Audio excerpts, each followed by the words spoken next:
Happy Friday, everybody. Welcome on into the warchant.com happy hour. I'm Aslan Hajavani, joined by founder and administrator of warchant.com, Gene Williams, managing editor, Ira Schofel, and last but certainly not least, number one in your programs and in your hearts and on your screen, Corey Clark, senior lead writer. No brand loyalty. It's either Pepsi, it's Sunkiss. I mean, make up your mind. I know. It's a lot of things. Coke, Diet Coke. Yeah. But in any event, here's to everybody for making it through another week of this crazy thing we call life. Funny. Ira mixing things up. Was that Labatt Blue you got? No, it's the Sam Adams again. Okay. All right. There you go. Still working through it. All right. And then Gene obviously with his fancy schmancy stuff. He's even got the proper vessel for his. Got the Dunkel Erdinger, I believe it is, from Germany. A little brown ale here, pretty much. Good stuff. Ira, do you have any of that at your house, or are you already out? Actually, I'm saving it. I'm saving for Thanksgiving. Okay, for a special occasion. Nice. Yeah. Good.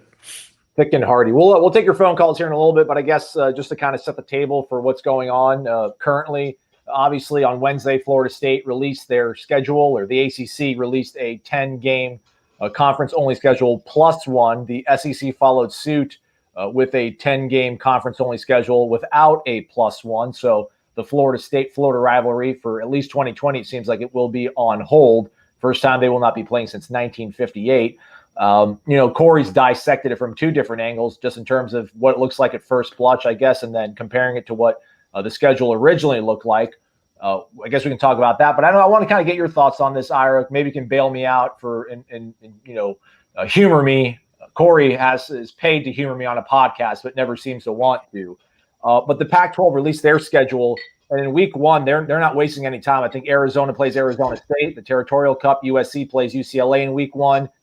Week 4 is the old Civil War, Oregon versus Oregon State. It just seems like they're pushing all their marquee games up really early in the schedule. I think Gene said Florida State, Notre Dame might make sense for an opener. Do you see Florida State playing Clemson, Notre Dame, and Miami within the first 5-6 weeks of the season, or do you think they'll try to spread it out? I mean, it wouldn't shock me. And Gene and I talked yesterday, starting to hear more maybe Clemson is the opener or early in the season. I definitely think that these conferences are going to want to play the marquee games as early as possible, just in hopes of getting them in. And that's going to be on behalf of TV. I mean, we all know that this isn't just the schools and the ADs and the presidents sitting down and discussing this. The TV people are sitting there right in the conversations, right at the table, and they want to be able to sell those games. And the only way to really be sure that they feel like they can play them is early in the season. So, yeah, I think you're going to see across the board these marquee games early. Now, whether you have all three of those big games in the first 4 or 5 weeks, I don't know. Maybe you keep one of them a little bit later, and then hoping that in case there's a bye in the middle, or in case you have to kind of slow things down or take a couple of byes and get everything back under wraps, then maybe you could play one of those games. But yeah, I wouldn't be surprised at all if they have one or two of those marquee games very early. What do you think, Gene? You see a front-loaded schedule in terms of the marquee games for this conference, the ACC being played? I mean, I agree with Ira to some point. I think there's no doubt Florida State's going to have a big opponent. As he said, I'm hearing Clemson more as a good shot to be the opener. So I think, but I mean, you got to spread it out somewhat. You can't go back to back to back. So maybe there'll be a couple in September, early October, a couple of those big games, and then you put one or two on the back end of it. But it's really what's interesting to me, and I guess it just came out here recently. The Pac-12 came out with their plan for scheduling in the fall, and they're going to wait till September 26th. And I think they even give their teams an option to push it back one more week if they wanted to, which is really interesting. We're seeing the unique dynamic of college football where there's no commissioner, there's no lead. Every conference is doing their own thing. It's like the Wild West here. It looks like the Big 12, but at least from what Oklahoma's doing, they're starting the last week in August. I mean, so college football starting for them a month before the Pac-12, or the SEC. It's just crazy, the whole dynamic of how this is all going to work. And I guess at the end of the day, we can see who's going to be right and who's going to be wrong with the best plan. Is I get the thing of going early, because then if you have to cancel some games and lose some, sometimes you more wiggle room. But by waiting later, if the current spike in COVID kind of dies off, and maybe when college kids come on campus, there'll be a little initial spike. By the end of the month, by October, it'll settle down. So, man, it's interesting to see all the variation in all the schedules. But, yeah, sad for me. I know you mentioned at the outset for a 62-year run of Florida State will come to an end this fall. Maybe that's a good thing for Florida State's win-loss schedule, but I think every Seminole fan out there would like to see the game if they could. Corey. Hey, Aslan. Any new thoughts on this? I mean, you talked about the schedule, frontwards, backwards, upside down, and right side up. Anything kind of change your mind or your prediction wise in terms of how you think it'll lay out after you see what the Pac-12 has done? No, but I was just, when we talked about maybe Clemson being the first game, I mean, I know Florida State is still a big name, but is that a game that the ACC wants early? Like, we got to make sure we get the Clemson 40-19 win over Florida State out there for everybody to see. I mean, those games have been awful the last 3 years, like just dreadful to watch. I would think if you're the ACC, Clemson Notre Dame is the game you want out there immediately. And Florida State can be pushed back. I mean, I know this is a Florida State show, and I'm a Florida State writer, but that to me isn't – Florida State Miami would make more sense at the beginning of the year because even when those teams aren't any good, which has been the case recently, it's still a passionate game, and it still means something to the fan bases. Florida State Clemson, it's 35-0 every game. I don't know why the ACC would want to do that right out of the gate. I think, first of all, you could sell Mike Norvell, you could sell A New Beginning, and you could sell Florida State. Florida State always sells. I mean, it just does. So, I know what you're saying. Maybe the third quarter or the fourth quarter wouldn't be great ratings. Maybe early in the second, we're tuning in to see the Territorial Cup. Or whatever the heck they call that game. But, Florida State's got marketable players. You got Marvin Wilson, Hamza Nasruddin, Jaden Woodby, Tamari and Terry. You can sell that game. And, when you say sell it, you're talking to ESPN and advertisers. Selling but that's what it is, right? That's what we're talking about here. They pay the bills. They're gonna dictate that. And I think I was pointing brand new coach, marketable players. It makes sense. They can market that game for a couple weeks and build it all up. I mean, maybe they end up screwing everybody and putting it on a Thursday night or something. Don't you think the biggest game of the year is Clemson Notre Dame? Of course, but wouldn't want to give those teams a couple weeks to kind of get their feet wet because they're teams that could represent the ACC and playoffs, Orange Bowl. They can play again. They'll play again in the championship game. But here's the other problem, Corey, is so say Florida State gets off to a tough start and is 1-2. Now that game's not marketable at all. Like those FSU Miami games in the mid 2000s, they were always these great. Oh, let's put them on Labor Day. It's a big game, and it turned out both teams kind of stunk. But you didn't know that on Labor Day. Well, then why wouldn't you do FSU Miami that way? Like 2020, why wouldn't it? FSU Miami would still sell. To me, that would make more sense. You have Clemson Notre Dame and FSU Miami to open the season. Let me ask you a question. Is there anything anybody could say that's going to change your viewpoint? Let me think. Let's go ahead and open the phone. No, because I understand your point. I do understand your point. I feel like the ACC would have a better representation of Clemson Notre Dame to start the season with FSU Miami the next night. And then you have two marquee games, marquee in quotes, back-to-back games. If I'm John Swofford, baby, that's what I'm doing. And also, don't sleep on Georgia Tech and Pitt. Huge game. I assume they play each other. They might not play each other. And maybe they will. Maybe it could end up being what you're saying. I mean, we don't know for sure it's going to be FSU Clemson. It's just what Gene's been hearing. Oh. Try to take the call. I just hung up on him. Didn't hang up on it. It dropped. Try to hit the accept button.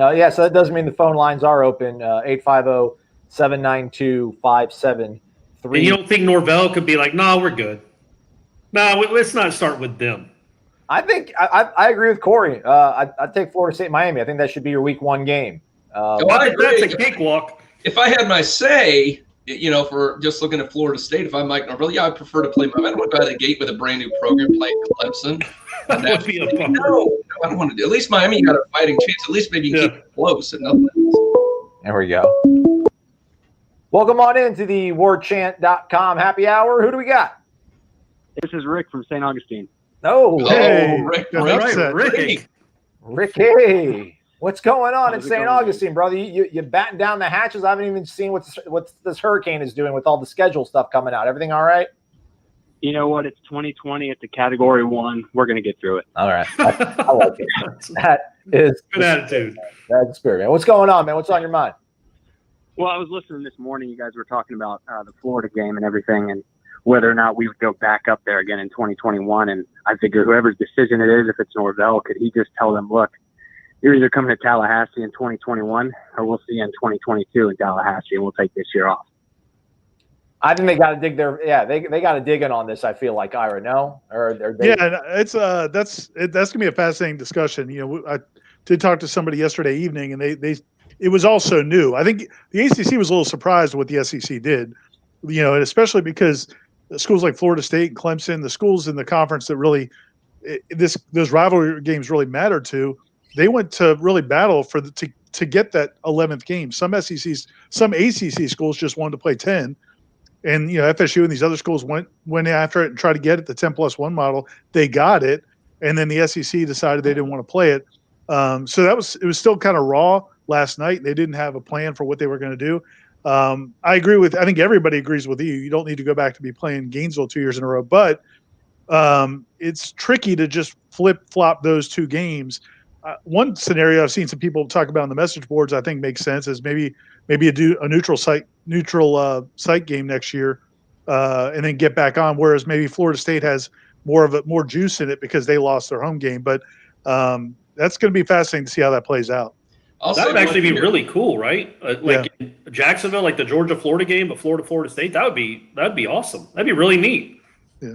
I'll say one thing, and I have not seen. I don't know exactly what's in the contract, but I think it does help Florida State that they went ahead and with the ACC, they were willing to play the game. The game was there set for Florida to play. It's on Florida's the one that canceled it, so it's the party that basically breached the contract was Florida, not Florida State. So I think, again, not seeing the contract, I don't know, but I'm guessing Florida State would be in the driver's seat to kind of dictate what happens in the series here going forward for the home game.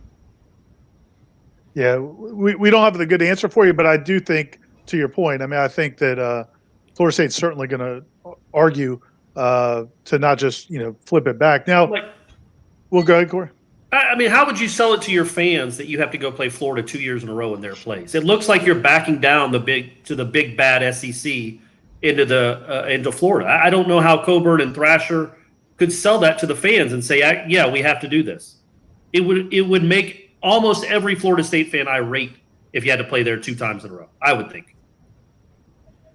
Who knows? Plot twist. Maybe Florida will be like, hey, it makes sense that we should come down to Tallahassee or come up to Tallahassee in 2021 because we didn't get to play in 2020 in your house. So who knows? Maybe they'll go along with it. We can only hope. But no, I would you walk away? I mean, I know it's really strong talk from a guy that doesn't have skin invested into it, literally, the way like boosters and the university does. But like, would you put a halt? Would you put a halt on the rivalry if Florida dug in? They're like, no, we're going to keep it to where we host on odd numbered years, and hey, a pandemic fell on your year, tough, deal with it. Like, I'd walk away from the rivalry for a few years if it meant that. Or am I just crazy? I'll let Gene and Corey speak to it. I heard you guys talk about it a little bit on the radio. That would be a tough sell to the fan base. I think the tougher sell would be, okay, we're going there 2 years in a row. Well, that's what I'm saying. I don't think either one's the answer. I think there's got to be a compromise. Yeah, but I think Florida State, if push came to shove, they would shove back and say, okay, we're not playing you. I think that's you can't go back there again. So if Florida digs in its heels and said, you can't go back there again in 2021, in my opinion. Yeah, I agree. That's probably the worst case scenario is just canceling the series. I got to think they're going to work something out. In a way, you look at financially, could end up being a benefit. What was Florida State going to bring in from a game when there's 10, 50% of the team in the stands? Next year, whether it's a neutral site, if that's the deal, or it's in Doak Campbell, you're hoping, let's all hope and pray that this whole pandemic thing is a thing of the past by then. You fill the place up, you get a nice paycheck where you would have taken it on the chin this year. So, I mean, I'm looking at it as a positive. I got to think Florida's going to be reasonable. I know they're Gators, but they got to somehow be reasonable, come with some kind of accommodation here. Yeah, it was only, 2-3 years ago, I think there was a hurricane that postponed the LSU Florida game, and I think Florida had to go play in Baton Rouge 2 years in a row. Yeah, they did it. They won the game in Baton Rouge too, and really stuck it to LSU. But yeah, I mean, they made an accommodation for that. So hopefully, that was a conference opponent though, and they were getting a lot of pressure from the conference to do that. So it's a little different. But yeah, they showed they can adapt. They're adaptable. They can come to Tallahassee. All right, Rick, you got anything else for us? That was it. I like the Jacksonville idea. It's a quick trip for me, so I appreciate you guys taking the call and answering questions. Thanks, Rick. Man. Appreciate it, man. Yeah, I mean, honestly, John Thrasher's been trying to get. Oh, look at that, man! I didn't go shopping. I was going to have a Mickle. Oh, come on, Corey, step up. I'm going shopping right after this is over. I didn't time out my day well. Yeah, man. Appreciate it, Harlan. Thank you, man. And you don't have to donate money. You can also hit the thumbs up button, but we do like cash. Yeah, thanks for watching. Subscribe also to the YouTube channel. And thanks for donating money. You do have to donate money, everyone. But as for his question, I don't think FAU is going to be the opponent. Just sorry, Aslan. You addressed it on the board. You want to talk about that, what you think may happen for that +1 game? Yeah, I think Florida State definitely wants to play an 11th game. There's talk that some of the ACC schools are kind of like, let's just go back to playing 10. Florida State definitely wants to play an 11th game. I think Samford is probably likely because they already had that deal in place, and it's a cheap buy. It wasn't. They only spent like $450,000, I think, on Samford, and that might negotiate down. So, yeah, I think they're still going to try to play the 11th game for the TV revenue and also for any tickets they can sell. Right on. Caller, thanks for hanging on there for a second. Who do we got here on the warchant.com happy hour? This is Daryl in Thomasville, North Carolina. All right. Cap D63, known to people that are on the boards. How are you doing, Daryl? I'm doing good. How y'all doing this afternoon? Good, buddy. Daryl. Good, man.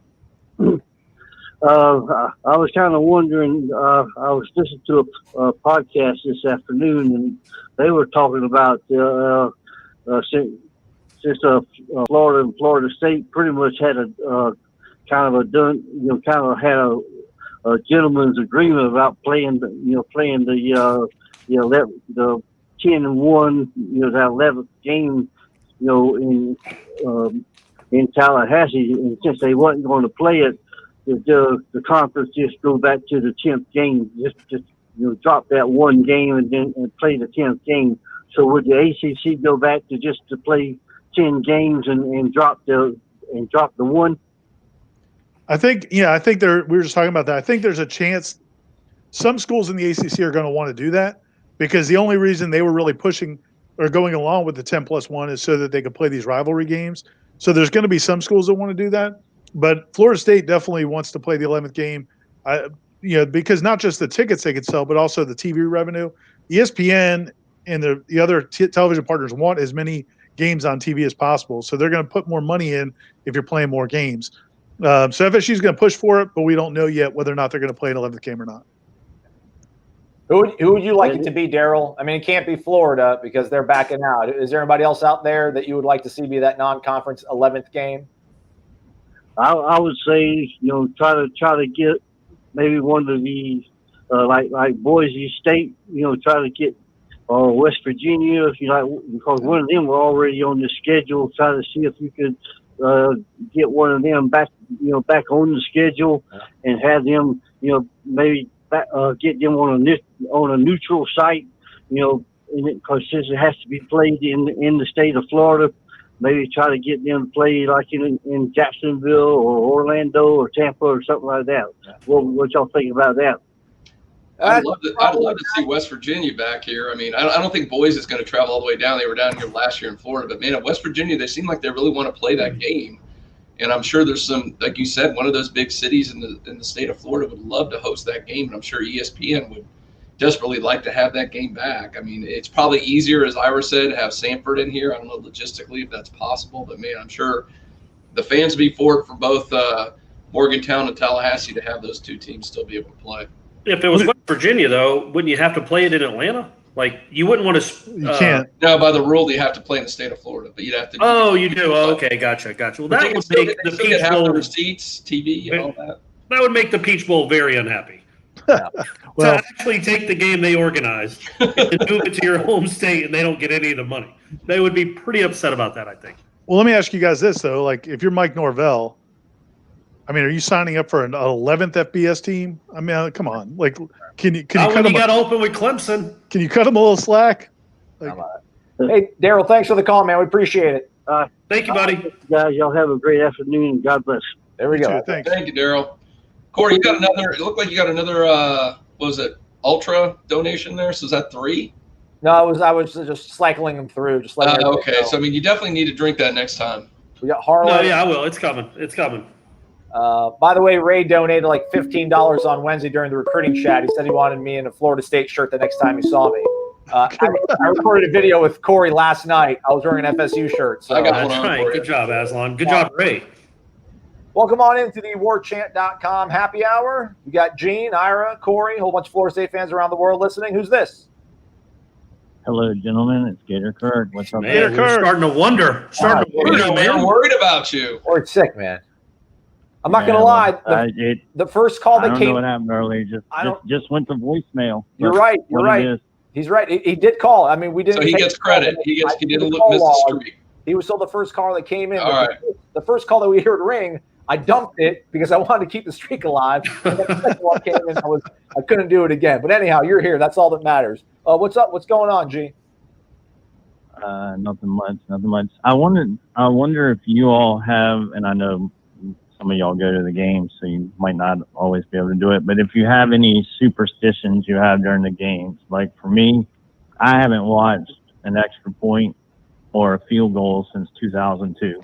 Either mute the TV or go out of the room and mute the TV and then come back or put my head down. So I have no idea what's happened until, 2 or 3 minutes later. So you survived doing that is why I left. So you survived. It had to be the Miami game, yeah. You survived the Miami game in 2002. After all the other ones prior to that, he survived the three wide rights. I can't do it. I can't watch a PAT or a field goal. Wow. So you missed a good run of kickers. Yeah, Aguayo was great, Gator. You would have loved watching that kid in college. D-Hop was kind of fun after he missed the first few extra points. No, I mean, they've had like a great run of Grozo Award winners. When I was a Hawks season ticket holder for that 1 year, and I would get really nervous hoping that I'd get to go see another playoff game. They were playing the Wizards in like game 5 or game 6. I don't remember which one it was. And I was in a Florida State baseball game. It was in a rain delay, and I literally took an hour walk outside the stadium because I didn't want to watch the game on TV because I get too nervous. It's just goofy. It's stupid. And I'm like, every time I watch, they're terrible, so I don't even watch. And I walked back in just in time for Paul Pierce to make a three-pointer, but it was after the buzzer sounded and the Hawks won. So, yeah, I think a lot of people have those kind of, traditions, ways to avoid a jinx. I don't know. Gene, do you have anything like that in any facet?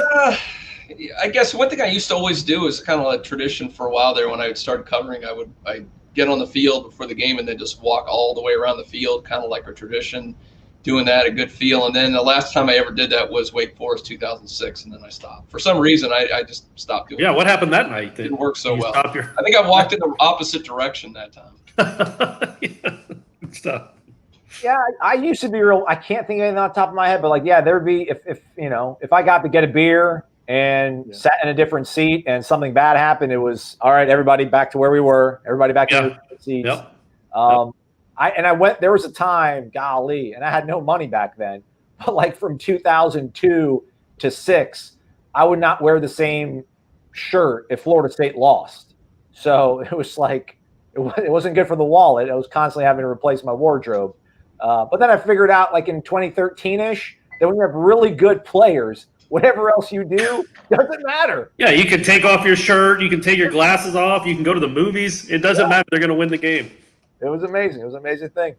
All right, G, you got anything else for us? No, not tonight. You all have a great evening. Make sure everyone hits the thumbs up button. That's right. And go Noles. That is right. Appreciate that. Thank you, Kirk. Have a good one, man. All right, have a great weekend. You too. Thank you, G. What a good dude. What a good human being. I don't have, as far as sports go, I don't have a whole lot. But when I used to go to the horse track with my dad all the time, if you lost a couple bets, we'd find new places to watch the races.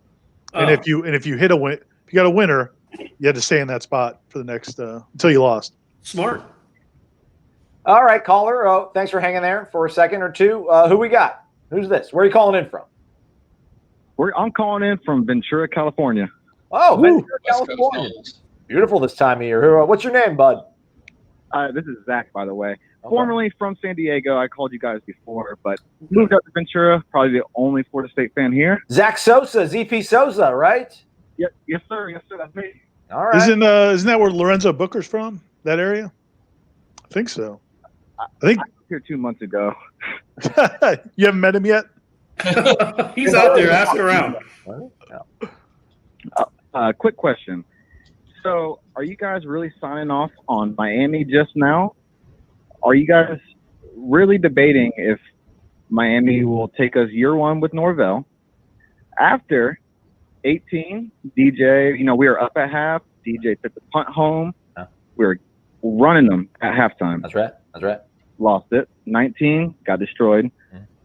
2020 is our year for redemption. Are we really signing off this early that Miami's a loss? No, coin flip. No. I think I don't think it's a coin flip. I would give Miami a better than 50-50 shot of winning that game, but no, it's definitely not like an automatic L. That team was 6-7 last year. Yeah, Duke. The problem is they got that quarterback in the defensive end eligible. Yeah, that is an issue, sure. But we don't. Hey, man, that guy's been lighting up whatever it is, the AAC. Now you're playing big boy football. Let's see what you do with J-Rob and Kendo coming at you, buddy, instead of whoever they got at Rice. Against that Florida State offensive line, there you got something, boy. So no, I don't think it's an automatic L. I think it's the third toughest game on the schedule, though. And Rosal last year really whooped the offensive line. So I know we're definitely got to deal with him again this year. Yeah, maybe we'll put a tight end out there, Zach. Maybe we'll chip and help out our tackles on Gregory Rousseau. Maybe. That's a crazy idea. Maybe. Hey, we'll see. That's all we can do. I appreciate you guys, and thanks for everything you guys do. For sure, Thanks, man. buddy. Thanks. 2:30 over there on the West Coast. Thank you to Sandra Gordon. Sandra, awesome. Her grandson lives in Gainesville, but he wants to be a Knoll. Hopefully, I think James Washington Jr. I don't know. Is that right, Mama Sandra? Anyhow, Michael Langston's watched his tape, says he's good. So we'll see. He's like class of 2023 or something down the line. So nice. Thanks for the donation. Somebody would Florida State play FAMU for that +1 game? So I will say this. I mean, it's obviously a controversial subject whether or not Florida State and FAMU will ever play in football. A lot of people think they shouldn't because of the whole thing with the basketball game, and they ended up with the fight and all that. That was, I get that. It was also 30. I know. I agree. But, at Miami and FIU had their big fight, and that was pretty ugly. So, I mean, there's concerns about playing a team in your own city. I will say this. I think some people at Florida State weren't opposed to the idea, and when FAMU was going to play a MEAC schedule, when they thought they were going to play their schedule, there was actually talk that, hey, let's consider it. But now that FAMU's not playing this season, FAMU's not going to get together a team just for that one game. So. Oh yeah, that's right. That would be cool if they did, though. Yeah, exactly. Just their bowl game. All right, want to do and the band would be there. Just the only people allowed in the stadium are the two bands, and they just have a band off the whole time, even while the game's going on. That would be awesome, man. All right, let's see here. Open the phone lines back up. I didn't want to have it interrupt in the middle of a burner or a heater on FAMU. Let's see here. Marlon says, guys, give me the damn Gummit Canes first. They owe me for that long drive last year. I thought you were down in South Florida, Marlon. I'm all about this now. I want Miami week 1. Look what you've started, Corey. You've started a revolution. Let's make it happen. I think Marlon's saying he had to drive all the way up to Tallahassee to watch that nonsense last year. Oh, that's right. So they owe him. They owe him for that. That is right. That is right. What do we think about that? Like competitive advantage, disadvantage if you get – I mean, Clemson, you can play that 10 times, and I think we know what will happen. 9 out of 5 and 5. Probably 5 and 5 if those two teams play 10 times. You don't want to use Dabo math in 5 and 10 games. Is Florida State better positioned to beat Miami if it's a week 1 game, or would it be better week 5? I'd say week 1. I mean, it's just I think there's still so many unknown variables going on with both teams. I think it's an equalizer to have both teams. And I like Mike Norvell's organizational skills better than what's going down in South Florida. So I would love to see that be the first game. Since the alternative might be Clemson, I'll take Miami. There you go. There Corey, you go, Ray. Keep talking. Make us money, Corey. Come on. Ray's the man. Ray is the man. On the one hand, like I feel like it's better to play Miami later after the wheels have come off, but then they come off after they play Florida State, Ira. That's the problem every year. But I would also say, like I think Florida State's done a good job during the pandemic of staying on track, and I think it's going to give an advantage to the better and more organized coaching staff. So I think Florida State could have a little bit of an edge. But we'll see. I mean, I think De'Ara King is going to be a problem, obviously, especially, Florida State. We don't know what they're going to have in terms of a pass rush. So, what are you talking about? J-Rob and who else is coming off the edge? Kendo, right? You got Kendo, Amari, the weight gainer. Yeah, watch out, man. Hey, Aslan, by the way, just want to mention, I saw some activity on the TC thread. Oh, that's so right. Yeah, let's talk to wanted people that keep the power on over here, right? just wanted to throw that out. Idea. Yeah, let's hop over to warchant.com, the ultimate assembled sports source. Use the promo code warchant30 if you're not already a member. I don't know what you're waiting for. This is the time to do it. Circle the wagons with us. Yeah, because by the way, for people that haven't been paying attention, there actually may be football practice on Friday, like a week from today. Is that true? It's Yeah, Friday. man. Oh, August I might have to 7th. come down. Might have to come down again. He might. Now, we don't know what the rules are going to be, how much access we're going to have, how close we're going to be. But I think there's going to be practice, and I think we're going to be able to do something. So 1 week from today. Wow, that's unbelievable. So Let's get back to work. the SEC, is their week 1 September 26th as well? Them and the Pac-12 both starting late? Yeah. 24th or 26th, something like that. 26th. All right. Explain yourself, Ohio 1. Noel says to you, Corey, FSU playing a non-conference game that is not named Florida has no benefit to FSU. Why would you say that? Schedule Samford, have a tune-up game, go from there. Well, I just wouldn't think that would be the opener. I maybe I'm wrong. Maybe they will do that, but like we've been talking about, the ACC is probably going to want Florida State to play a bigger name school in the opener, and the TV money would be great, sure, if they can pull it off. But there's not much to. My point was there's not much to gain from playing an FAU and FIU at Central Florida, South Florida. Nothing to gain because there's a chance you could lose it. Yeah. Touche. What's going on? We got a phone call. Welcome into the warchant.com happy hour. Who's this and where are you calling in from? Yeah, this is L.A. Noel calling in from Albany, Georgia. All right. All right. All Benny in the house. All Benny. Make some noise. Albany. What's on your mind, L.A. Noel? I got a little bit different twist. I really believe Florida State would do well if we don't have to play Notre Dame or Clemson to start. If Norvell is good, if the defense is better, those are the two biggest games. If we can get, the Clemson game in the middle of October, Miami in November at the beginning, Notre Dame at the end, I think we have a good shot at finishing 10-1. Woo! Ooh, LA. Let's Okay. go. All right. Okay. All right. If you I like it. if you look at what we did last year and the teams we're playing this year, there's not a whole lot of them that you would say are heads and shoulders above FSU. I'd agree with that. North Carolina 7-6. Virginia, we should have beat Virginia. We got, like Corey said, we got Duke, Georgia Tech. I'm more concerned about when they make us go to Louisville or to NC State on a Thursday night on a short week than I am if we just play a decent schedule. Plus, if you load up all the marquee ACC games in early September and October, what's the sense of playing in November? Everybody's thinking this COVID might delay something, but ask yourself the other question. What if you play your marquee games the first 5 weeks of the season, and then you finish the season out, you don't have any marquee games left to give ESPN?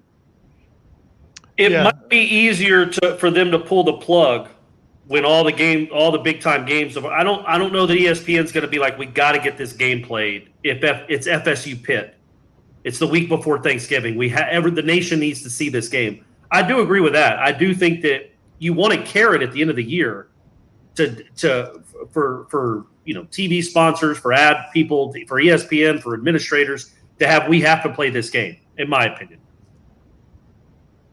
Well, and that's what I'm saying. You're going to have to start. You're going to have to start with one of them. You're going to have to start with one of the big ones. Well, okay, but you could have a big one if you play North Carolina. Maybe, You have a big one if you could have a good ball game if you have the Louisville game on a Saturday, because we've had our butts kicked by Louisville up there a couple of years ago, even though we won the last couple of times. So I'm just saying it would just be stupid for the ACC to load up all their marquee games in the first 5 weeks, and then you have the COVID go away. You got a great football season, except you don't have any games. You got Duke and Florida State playing. You got Georgia Tech and Florida State playing. Yeah. All of a sudden now you've given the SEC.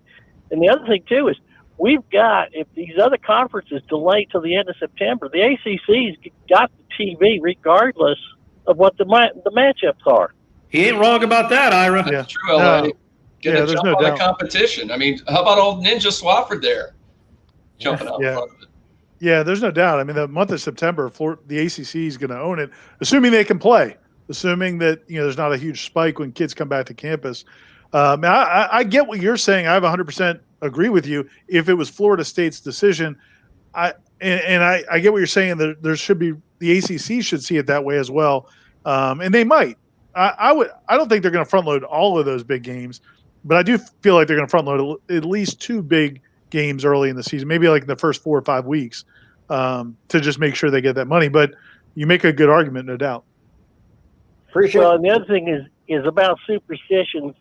Is some of you know I haven't missed a game since '93, at home or on the road. It doesn't matter, hill of beans, what I do or what I don't do. It has no outcome in all games. So I've learned after the first off the good decade of the 14-year run, and then the lost decade, I wear the clothes that make me comfortable because I know I have no impact on the outcome. Yeah. Those games. I hear you. God bless you. Maybe you could speak. Hopefully, Corey, that'll resonate with Corey, because Corey thinks if I start writing my game story in the third quarter that Florida State is going to win, and then they lose, it was my fault. Let me ask you a question, Ira. When did you start writing the game story in Miami 2 years ago after that DJ Matthews punt return? I think we got to move on to the next question. Yeah. Wait a minute. Wait, Corey, you're not one to talk here. What happens when you write something? Who just did the running back preview? Correct. Well, not only that, Who but got kicked off the team 2 days later? But I know not to screw with a winning streak. Ira just goes crazy with it. And, I even jinxed Renegade. Renegade almost broke his leg on national television because of his story. Who knows? He dropped off himself. I didn't hang up on our guy. He was tired of our nonsense. I like LA Noel, though. That was a good call. Appreciate the phone call. Hey, how about this? Do you really think they're going to go 10-1, Ira? Oh, no, but I like the call. Oh, okay. All right. This got everybody fired up. This is a good question. I think there's been some confusion. Subliminal, get it? Subliminal, 97. Caller from the 407. Hang tight, real quick. We're gonna educate people right quick. Ira or Gene, you guys want to clear up the possibilities for the +1 game now that we know it's not Florida? Does it have to be a team from Florida, or does it just have to be played in Florida against a team with a comparable COVID protocol? Now, Ira, if you read that as I read it, it seems like as long as the game's played in Florida, it doesn't say it has to be a school that resides within that state. So you could be a Sanford or West Virginia or somebody down here for that +1 game. Yeah, and to speak to Sanford, the reason I do think it's possible is because I think, from what I understand, Sanford, because they would make $450,000 per play in Florida State, that was the original contract anyway, it would be worth it to them to put in all the testing protocols, at least for that one game. If they're not going to do it the whole year, they would do it for like a season opener to make sure they could still cash that check and get that game. So, but yeah, to the point, it doesn't have to be a team from the state; it just has to happen in the state.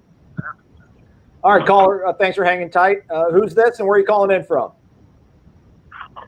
Jay from Daytona. Jay. Hey. There he is, Mr. 407 himself, man. We can all sit back and let Aslan take this one. I'm good, man. What's going on, Jay? How you doing? Nothing much, man. I know everybody wants to talk about the schedule, man, but I'm just happy to have a season, so I'll leave that at that.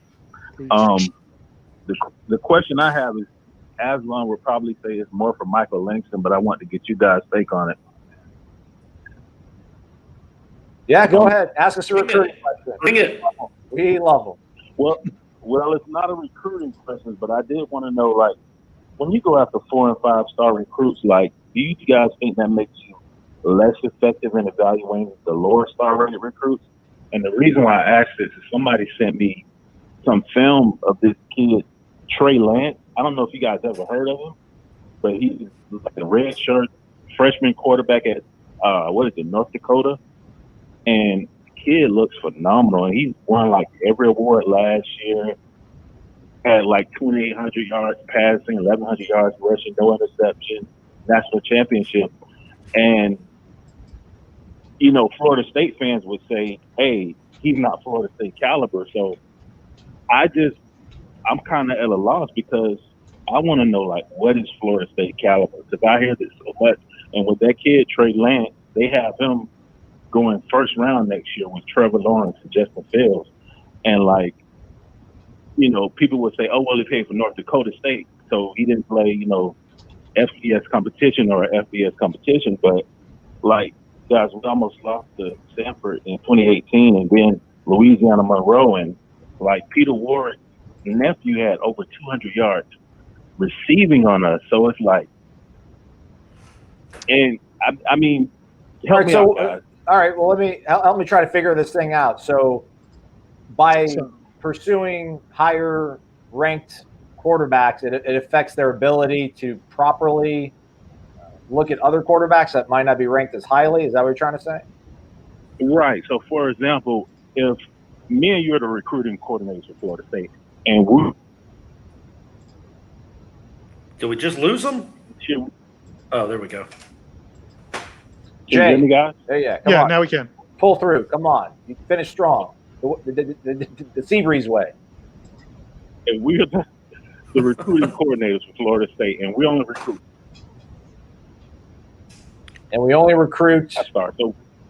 So we settle for this guy that's a 3-star. But the good 3 stars or the sleeper 3 stars have been by your UCF, your Boise State, your North Dakota, et cetera. Because we aren't as familiar with the 2 and 3 stars as those guys are. When we do get the 3 stars, maybe we have a lower hit rate on the 3 stars than a UCF or a North Dakota. Well, I mean, the one thing I would say is, you know, I know that, like, it's always so much. This is hindsight. So much is hindsight because, like, when Willie Taggart's staff came in that first year and they went after all these big time players. I mean, especially at linebacker, Raymond Woody was getting involved in all these big time 4-star, 5-star linebackers, and they didn't get any of them. And then after the fact, everybody's like, well, you should have spent your time on guys you could actually get because you knew you shouldn't have aimed so high. But if they had gotten 1 or 2 of those guys and you know, maybe the Virginia Tech game and some of those early games that look better, then maybe they get some of those guys and it pays off. As far as, like, I just looked up Trey Lance. I mean, he was, you know, a 2-star guy out of Minnesota. He had like 6 or 7 offers. I don't know if you could blame Florida State for that. Now, if he was from South Georgia or if he was from, you know, North Florida, then I'd be with you. I mean, you can't scout the whole country. You go by contacts, and you know, I just can't imagine they have contacts in those parts of the country. I mean, Jay, I get your point, but I mean, it's still Florida State. I think that's still the ultimate goal is you want to sign the elite players. And you're right, you can always find every year there's going to be these diamonds in the rough that come out. I mean, you know, Jordan Love was from Utah State. Was a big-time quarterback. I mean, going back to Ben Roethlisberger, I think he was from, Miami of Ohio. I mean, there's always these quarterbacks that kind of come out of nowhere like this. But, I mean, Florida State, Christian Ponder was a 3-star and ended up being a first-round draft pick. So they do still, I think, recruit those kind of guys if they're within their area, as Ira said. But at the end of the day, it's still Florida State. If you got a 4-star or a 5-star and you think you got a shot at it, you're going to put the effort in because, you know, then you might get a Jameis Winston or, you know, you never know. So, I mean, I understand why they do that. And the Trey Lance is I mean, he might be the first pick in the draft. Those numbers are crazy. 28 touchdowns, no picks. But that's an anomaly, I think. And I don't think you want Florida State to get used to recruiting 2- and 3-star guys. That's not the program you grew up rooting for. You grew up for a program that always signs 4- and 5-star players. So, yeah, they would probably be better. They'd probably be better at, like Norvell is better at sussing out 2- and 3-star talent and guys that can get you to a Cotton Bowl than the other dudes in that conference were. He's good at that. Now he's got to raise his evaluation a little bit because he's at a different program. I just don't think you want Florida State to get used to signing the best 2- and 3-star players in the country. You'd rather them sign, you know, the best 4-star players in the country. I got to go. I'll be right back. There we go. All right, Jay. He's left. Good call. All right, thanks, guys. Good sparring. Thanks, Jay. Thank you, Jay. That's good stuff. All right, take care. Yeah, man. But I mean, another one. I mean, you see it all the time. Florida State. I mean, even Willie Taggart, Keyshawn kind of came out of completely nowhere. Really had no major D1 offers, and he's a 3-star guy. But again, it's someone because they recruited that area and they heard about him over there, and this guy, coach, you got to give him a look. He did. Talked to some people, saw him play, and realized he's a Division I type player. So you can't, a guy who's in California or something, maybe a 3-star out of the rough. Well, I mean, really the best example is Tamari Terry and Ontario Wilson. Oh yeah. You know, I mean, those guys, if they weren't in South Georgia, if they had grown up in, Texas, some high school coach or fan in that area would have called TCU people or Texas A&M people and told them about him. Instead, he was in South Georgia, not too far away, and they reached out to Florida State. Look at that! What? Savage. Oh, Corey. Oh, man. We talked about the jinx thing, the superstition. Corey, step away. We just got $25. Man, do you want me to go back? I'll go sit in my car. I don't know if he was paying for you to stay away or to come back. Savage, I'm sorry. I'll bounce. That's my fault. Wow, that's awesome, man. How about that, Jason Martin? Savage. He could have gifted you a membership, but he didn't. He's gifting us some Mick Ultras. Savage, appreciate the donation. That's amazing, man. Really, that's fantastic. Appreciate it. Ask us a question or something. Cheers. I'll drink some high quality H2O on behalf of Bobby Boucher for you. Aslan, we got to play a little tennis this weekend, buddy. Okay, we can do that. Unless you got plans with a lady friend. We'll see. Probably not. Probably not. So, but I've not seen you guys play tennis. So what's Ira's style? Is a serve and volley or comes to the net, or does he sit back? Does he just kind of wear you out from the baseline? Everything, man. He goes and gets it too. He's not easy to get a ball by either. He's all-purpose back, dual threat quarterback. He's not. You can't pigeonhole him. Yeah, 3 down. He does everything. 3 down back. Yeah. Anyway. How about this one? I'm sorry these block your face, Corey. I can't. It's the way it's laid out. That's fine. But Linnell, I think Linnell won. Let me get over there and make sure I can properly. Linnell won. Oh, Lamell won. Lamell won. Hey, don't you think the ACC has officially begun to look pathetic with this weird Notre Dame relationship? Notre Dame is playing the role of the abusive boyfriend, the NCAA or the ACC rather, the girlfriend who just can't let go. Maybe it's time for the ACC to act like they have some self-respect. What do you guys think? I think that Notre Dame just acted like they didn't get down on a knee and propose, but they were like, "Hey, I'm not ruling it out. I'm not ruling out that I'm going to buy a ring. We might even go ring shopping, but that doesn't necessarily mean I'm going to get down on a knee." But I think John Swafford said today in an interview that, as for now, it's just a one-off. There's no quid pro quo that they're going to stay longer. Yeah, if that's because the you case, you wouldn't want to publicly say that you're trying to get them on board anyway, right? Granted. But if we take them on face value, if that's the case, how do you guys feel, especially you and Gene, how do you guys feel about how this worked out for 1 year? I mean, I'm assuming, I would hope they went to the table and said, "Hey, this is guys, go in full time. Let's pull the plug. Let's get it done." I'm assuming they did that, and then Notre Dame said, "We ain't doing that. We've got a great deal with NBC. We like our independence." So I think this was the next best case. You just don't ditch Notre Dame and say, "Well, screw you guys." But they did get the money from the TV deal. Now I'm still a little bit curious how some of the funding is going to work. Is Florida State paying for that trip all out of their own pocket to go to South Bend? That's more of an expense out of Florida State's pocket. Yeah, the ACC or Notre Dame reimbursing Florida State for that. Why should Florida State take on an additional expense? Because again, with the ACC, everything is split equally. The additional $1 million or so they're going to get from the NBC deal, well, that's great. Florida State gets $1 million, then half of that is gone on travel expenses going to South Bend. So that's the thing I'm a little annoyed by. Yeah, I'm with you. I kind of felt like whoever plays Notre Dame in those games at Notre Dame should split the revenue. There you go. More than everybody. Or is Wake Forest, there's 10 teams that aren't going to Notre Dame this year. Yeah. Make them pay for Florida State's travel expenses. Like, it's crazy that Wake Forest, who isn't playing Notre Dame, gets more money from the Notre Dame TV deal, than Florida State does for actually going to South Bend and playing them. Yeah, that's why I think you guys are hitting on it. I'm hoping that it's going to be everybody splits the profits after travel costs are taken out. Right. That better be. Oh, they do play Wake Forest this year. Apologies, Demon Deacons. Yeah, Wake Forest. I think somebody said Wake Forest has the toughest schedule in the conference. Not that anybody cares, but they've nobody does. Nobody in Wake Forest does. Corey marginalizing Wake Forest, our viewers in Arizona that are live and die with the Territorial Cup. What a crazy is that? I guess that's a better name than the Sunshine State Showdown presented by whatever, but barely. The Territorial Cup. I do like that. Aslan's like the most pure college football fan of all of us. Like we all have our interest in Florida State because it's what we do, or you guys grew up on Florida State. Aslan just loves college football, like more than like he'll watch a Big Ten game or a Pac-10 game or Pac-12 after dark, baby. Pac-12 while y'all are being fathers and lovers. I'm watching some Washington State, Oregon State at 3:30 in the morning. I could give 2 cents about. I don't care at all about.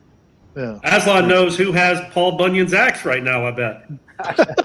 Or the old wooden bucket or whatever the other nonsense they play for in that conference. Gator Kirk agrees with us.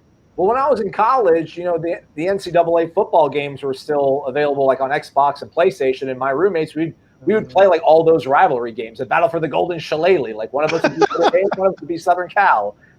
It's part of the whole allure and everything of being a college football fan, right? So, but there is a chance that Notre Dame, let's say Notre Dame loses to Clemson early, but then plays them again in the championship game and beats them. Maybe Notre Dame enjoys that experience of being in a conference championship game. And maybe want to do it more. I mean, there is a chance, not a great one, but there is a chance they might enjoy it.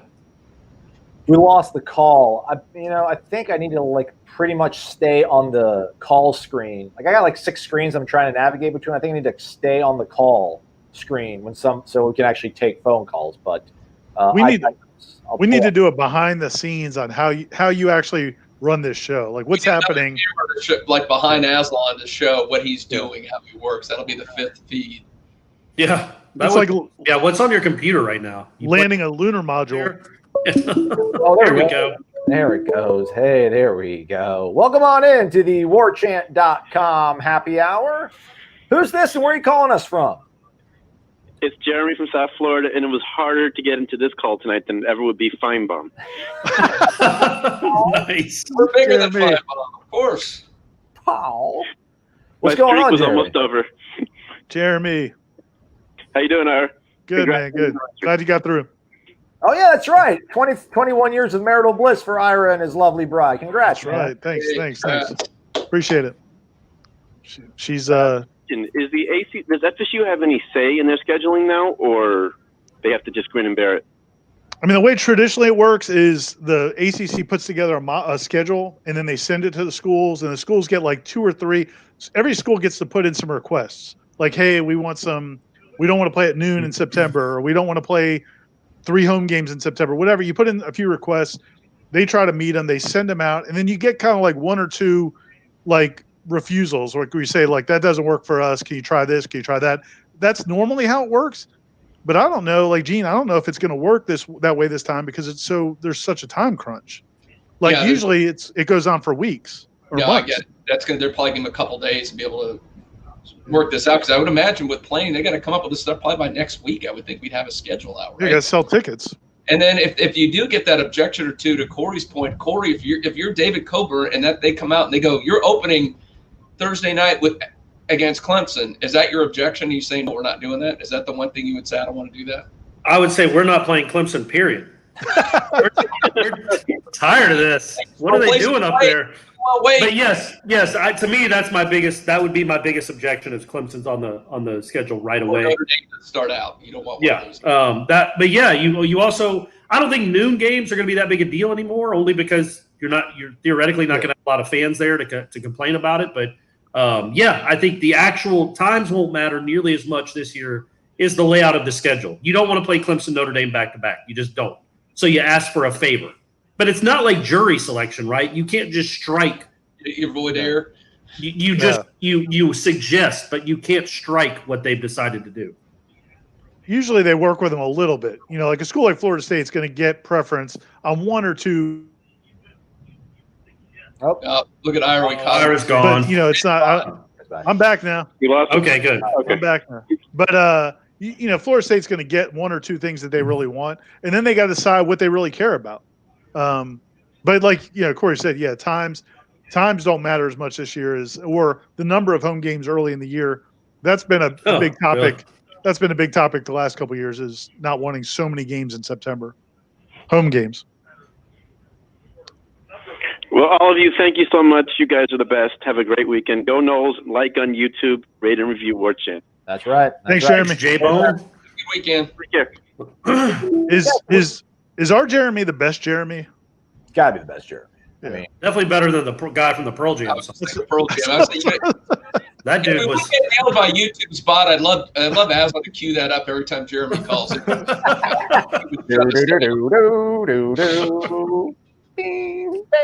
I'm sure he never hears that. yeah. What do you guys think about the way that the ACC has released the schedule, kind of like in parts? You know, like we know the teams and where it's going to be at, but we don't know the days. Like, would you have rather than done it all in one fell swoop, like in 4 days from now, or do you kind of like the fact that they're giving us little tidbits, I guess, to digest? Well, I don't know. I don't think it was by design. I mean, from what I understand, like it was. I mean, I'm sure you guys have seen it and read. I mean, like the ACC basically told all the schools like 10, 12, 15 minutes before it came out, hey, we're sending this out. Like this was really kind of pushed through at the last second. Not sure exactly why they felt the need to really rush it through, but they did. And so now they've got to kind of figure out the details. At the end of the day, I think it works out okay. I mean, the Pac-12 thing's kind of weird how they just, like, we haven't heard anything from the Pac-12 in 3 weeks. People started wondering if they were even going to play, and then they roll out the complete schedule. Well, Yeah.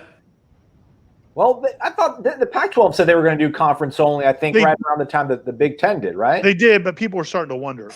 Woohoo! Big spender! Big spender! Let's go, ecstatic. One more! Static calling in. Oh, man. Steak dinner tonight, man. Jay Dash coming in with $5 American dollars. And we got $5 for the to get Norvell on the call next week. Yeah. I think Mike doing some shots with us on the happy hour. That'll work. All right, yeah, we'll see. Yeah, we'll see. We'll see if we can get Mike Norvell on the happy hour. Jay Dash says he has more respect for South Carolina now than any school in the SEC. They wanted to play their rival. How about that? Pick the L. Pretty Yeah. cool. How about those folks? Caller, thanks for calling in. Who's this and where are you calling us from? Gentlemen, this is Tim from New Hampshire. Oh, Tim. Oh, Granite State. What's the temperature? Just for your die. There we go. There we go. What's going on, Tim? I have two. One maybe one first, one the other. So everyone lately seems to be on the Chubba bandwagon. We want Chubba, not the Chubba. And I'm not going to ask the question, is it going to be Chubba or James? I'm just not asking it. What I want to know is, has any birds been chirping in any of your ears about Luke Altmaier still potentially flipping the Bama? Is there any steam behind that still, or are we still confident that we're going to keep him? I mean, Michael Langston on the recruiting chat that we did Wednesday here on YouTube, ecstatic. We will keep the videos coming. Thank you again for the donation. Said that he, from what Michael Langston's been able to hear, that the staff currently is really not that concerned about Luke flipping, and he seems like he's pretty sold out or sold in to what Mike Norvell and Florida State are about. You never know, though, obviously. I mean, I know Mississippi State's not on the radar for him, but, with Mike Leach being there, and if they have a good season and that's right in his backyard, and Mississippi's got a weird way of keeping guys in state. Cam Akers is a real anomaly leaving there. But in terms of the Alabama thing, Michael Langston said that that doesn't seem to really be much concern right now. But, we'll see what happens when these games start getting played. I'm sure peer pressure and local people start talking if the school you're going to doesn't maybe look as hot as you thought. do you guys know who the best athlete ever is from New Hampshire? Oh, is it the Bonner? Who? Is it Bonner, Matt Bonner, or whoever that played at Florida? Was he from New Hampshire? Oh, no, he's not on this list. Carlton Fisk is number one. Oh, Hudge. Jenny Thompson, who was a 5-time Olympic gold medalist swimmer, is number 2. And then Mike Flanagan, Ira, former Orioles pitcher, yeah, is number 3. But was this awesome. was a list from 20 years ago, so they might have had a flood of athletic talent since then. All right, Tim. Was there another second part to your question, Yeah. or Ira? Did you want to Real throw? quick. You're a de facto recruiter. Ira? Yeah, the only thing I would say, the one thing that would, I guess it doesn't matter what any of us think, but the one thing that would give me confidence in Altmaier staying is this wasn't something where he just it was his first big offer. Like sometimes a kid is enamored because a Florida State offered and nobody else big is offered. And then when Alabama comes in, it changes. The difference here is Allmeyer he did like the guys at Memphis when they were there. He liked Norvell and Dillingham, and they liked him. They were his first offer at Memphis. So this relationship goes a little bit deeper. Now, it doesn't mean he won't flip, but I think that gives you more confidence than if it was just he just committed to Florida State because it was the first big school to offer. Well, also add too, you always when recruiting, you got to look what they're doing kind of behind the scenes. And Luke is still recruiting for Florida State. That's obviously a really good sign. If he was wavering, he wouldn't do that. I mean, I just pulled up his Twitter feed. I don't know if Aslan wants to pull that up, but his first 3 tweets are nothing but Florida State stuff that he has all, pinned up there in the top of his Twitter feed. So it looks like right now he's all in at FSU. But as Ira said, as season could play out, these kids flip all the time. But as good as it's going right now, that's it. What you got there, Ira? That's the pride of New Hampshire, Matt Bonner, right there. There you go. Yeah, big time. What an athlete. Let the Rocky. There we go. So there you go. I didn't even know he was from New Hampshire. That's fine. It's fine. Right there. Brush up on your civic pride, Tim. Was there I only lived here for a year, so. Oh, yeah. No, understood. Fair enough. We're jealous of your weather right now up there. Yeah, because I think once we move on past current players recruited by different coaches, I think Chubba and Luke are a good 1-2 punch for the future. I'll take it. Yeah. The second question is, I don't know if you can point out New Hampshire on a map. I'm sure most people can. Oh, yeah. Nope. But I'm closer to Boston than, when I lived in Tallahassee. How far are you from Old Hampshire? But I'm bummed. Sorry, go ahead. My fault. Not now, Corey. All right, my fault. Back in your corner. I went to the BC game last year, and my first shock was, wow, there's a lot of Knowles up here. Like, oh, my God. And that's when, obviously Odell took over. And I probably watched our bench and our players more than the game. Obviously, I wanted to win the game badly. But they seem to have a different demeanor and less of a, we're going to win this thing, no more playing around. Do you think, because I think this, that our athletic talent is a lot better than people think? Yes. And when matched with the right coaches and X's and O's, that we're actually a lot better than we think, but we're still just skeptical. We're saying, we got to see it on the field. We got to see the wins first. But I think we're a heck of a lot better than, people think. And I think under this new coaching scheme or coaching staff and the new scheme and all that, and players can relate a lot better. Like Chris Marv was not a player not too long ago and coached in the SEC, I think we could surprise a few people. I don't know. I think I think you could make an argument they have the third most talented roster in the ACC, either top 3 or 4 at the worst. But again, the one caveat that you always come back to is up front, because that's not even a good offensive line, and that's such an important position. But everywhere else, they've got enough skill, they've got enough talent to compete with almost everyone on their roster. Really, with everyone on their roster, I think, man for man across the board, they're good enough. Their wide receivers stack up with everybody. Their DBs certainly do. But the offensive line is, I don't know if you realize that, Tim, but the offensive line has actually not been very good the last few years. So that to me is the difference. But athletically, every other position, yeah, man, there's still talent enough there to win 8 or 9 games in an 11-game schedule. I think to your that's point. why I brought up the quarterback question for the first one, because it's like O-line and quarterback is really all I'm super concerned with. Everything else, I think we're talented enough to hang. And Tim, I think you're 100% right in what you saw in that game, because those games with Odell coaching, it was a totally different team. I mean, and they didn't win all of them. Odell actually lost the game, but in terms of the way they played and how committed they were, those guys were, they didn't believe in Willie. They didn't believe in that staff. They were ready to move on. I think you're going to see a much different team now, but that is why it's important for Norvell to put together some wins to kind of, so the players can actually see the results that they're buying into something that bears fruit. So that's probably one of the reasons it's important to not open up with, Clemson and Notre Dame in the first, few games. All right, Tim. Thanks for the question, man. I'm with you, Tim. Yeah, because one thing I think the defense is going to be, the defense has to be better. I mean, you talk about talent on that side of the ball. It's insane how bad they were last year. It defies logic, just decent coaching. And just strive to be average at quarterback. And then everywhere else, yeah, you should be a winning team. I mean, everything's there. Just a little bit of coaching, a little bit better quarterback. Defense plays up to the talent level. And you've got a good, a bowl eligible, pretty good team. Let's go, guys. 10-1. Thanks for the call, man. Have a good weekend. Thank you, Tim. LA, they go 10-1, buddy. You get a free subscription. I'll throw that out right now. They go 10-1, buddy. There you go. LA Knowles. All right. Mark See it you, down. man. All right, we got to go, but there's someone dropped some money in the kitty with a question real quick. James B dropping $10. Appreciate that. You get a little bit of air horn. Let's give you one. James B comes through a lot, though. I feel like he's done A lot of air horns. 3 or 4 shows I've done. Do another one. Yeah,